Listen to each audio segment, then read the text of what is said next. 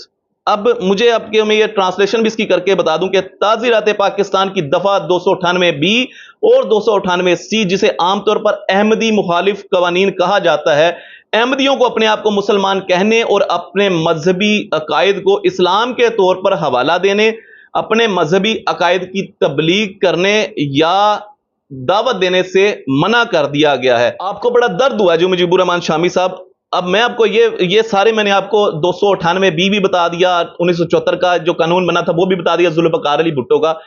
اب آپ کہتے ہیں جی ان کی عبادت گاہیں جناب مسمار کر دی جاتی ہیں، پھر ان کو اجازت کس نے دی ہے عبادت گاہیں مسلمان طرز پہ بنانے کی؟ بھائی اپنی عبادت گاہیں یہ اپنے آپ کو غیر مسلم کہیں۔ اس ملک پاکستان میں ہندو کو کوئی مسئلہ نہیں ہے، اس ملک پاکستان میں مسیحیوں کو کوئی مسئلہ نہیں ہے، اس ملک پاکستان میں سکھوں کو کوئی مسئلہ نہیں ہے، جتنی بھی اقلیتیں ہیں ان کو کوئی مسئلہ نہیں ہے، بلکہ یہاں پر پورا پروٹوکول دیا جاتا ہے۔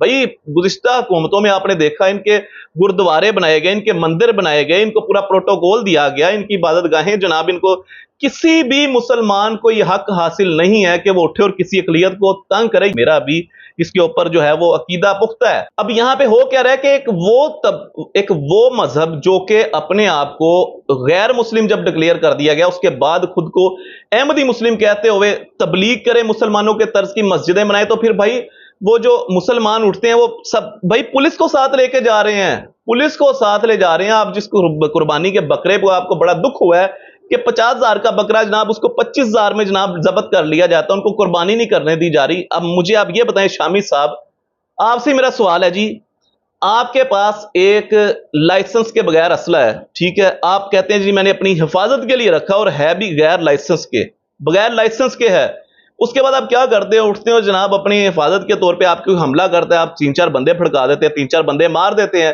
آپ کہتے ہیں میں نے تو اپنی حفاظت کی ہے۔ اب آپ کے پاس جو لائسنس تھا وہ مطلب غیر قانونی تھا، تو پھر آپ جناب اٹھتے ہیں اور 3-4 بندے مار دیتے ہیں، آپ کہتے ہیں میں نے تو اپنی حفاظت کی ہے۔ اب یہی یہاں پہ کام ہو رہا ہے، یہ اپنے آپ کو جب ان کو ڈکلیئر قادیانی کر دیا گیا کہ یہ غیر مسلم ہے، تو پھر یہ اپنے آپ کو مسلم ڈکلیئر کیوں کر رہے ہیں؟ یہ اسلام پہ حملہ کیوں کر رہے ہیں؟ یہ کیوں ان کی طرز کے قبرستان بنا رہے ہیں؟ یہ کیوں جناب ان کی طرز کی قربانیاں کر رہے ہیں؟ کیوں ان کی جناب طرز کی عبادت گاہیں بنا رہے ہیں؟ کیوں قبرستان بنا رہے ہیں ان کی طرز کے؟ صرف اس لیے کہ بھولی بھالی عوام کو دھوکہ دیا جا سکے۔ بھائی مجھے بتائیں مجیب الرحمان شامی صاحب، بھئی کل کو کوئی بندہ اٹھے جسے آپ جانتے نہیں، وہ کہے جی کہ میں دعویٰ اٹھ کے کر دے کہ میں مجیب الرحمان شامی کا بیٹا ہوں، مجھے جائیداد میں سے حصہ دیا جائے، بھئی آپ کبھی دیں گے؟ کبھی نہیں دیں گے۔ کیوں؟ کیونکہ وہ آپ کا بیٹا ہی نہیں ہے، وہ ایسے ہی اٹھ رہا ہے، آپ کی اس کے لالچ ہے جناب، وہ اٹھ کے آپ کی پراپرٹی پہ قبضہ کرنا چاہ رہا ہے، وہ کہتا ہے میں ان کا بیٹا ہوں، آپ مجھے حصہ دے دیں، آپ کبھی بھی نہیں دیں گے۔ تو بھائی پھر جب یہ غیر مسلم ڈکلیئر ہو گئے، یہ اٹھ کے کیوں احمدی ہو کے جناب مسلمانوں والی تبلیغ کرتے ہیں؟ یہ کیوں قربانیاں کرتے ہیں مسلمانوں والی؟ یہ خود کو اقلیت تو تسلیم ہی نہیں کرتے۔ بھئی جب پھر آپ کسی غیر بندے کو جو آپ کا بیٹا نہیں ہے اپنی جائیداد سے حق نہیں دے سکتے، تو پھر ان کو کس طرح اسلام حق دے سکتا ہے؟ یہ معاملہ ڈسکس کرنے کی وجہ یہ تھی کہ شامی صاحب آپ کو پتہ ہی نہیں ہے کہ 1974 کا آئین کیا کہتا ہے، 298 بی کیا کہتی ہے۔ جب آپ کو اس کے بارے میں پتہ چل جائے گا پھر آپ بات کیجئے گا، اور یا آپ سب سے پہلے آپ ہی نکلیں نا، آپ باہر نکلیں نا، آپ ہی ڈکلیئر کر دیں ان کو جناب اقلیت ہیں، اور یہ ایکسیپٹ کر لیں کہ ہم اقلیت ہیں، اس کے بعد یہ معاملات ہو گئی نہیں۔ اور یہ تو خود کو ایکسیپٹ ہی نہیں کر رہے کہ ہم اقلیت ہیں، پھر آپ کو کس چیز کا درد ہو رہا ہے؟ آپ کو کس بات کا دکھ ہو رہا ہے بھائی جان؟ آپ بھی تھوڑا سا ہوش کریں اور تھوڑا سا جناب اس پہ اوپر سوچیں کہ آپ نے بات کیا کی ہے۔ ساری قوم اس وقت بڑی غصے میں آپ کے ساتھ کہ آپ نے کس طرح کی سٹیٹمنٹ دنیا نیوز پہ بیٹھ کے دی ہے۔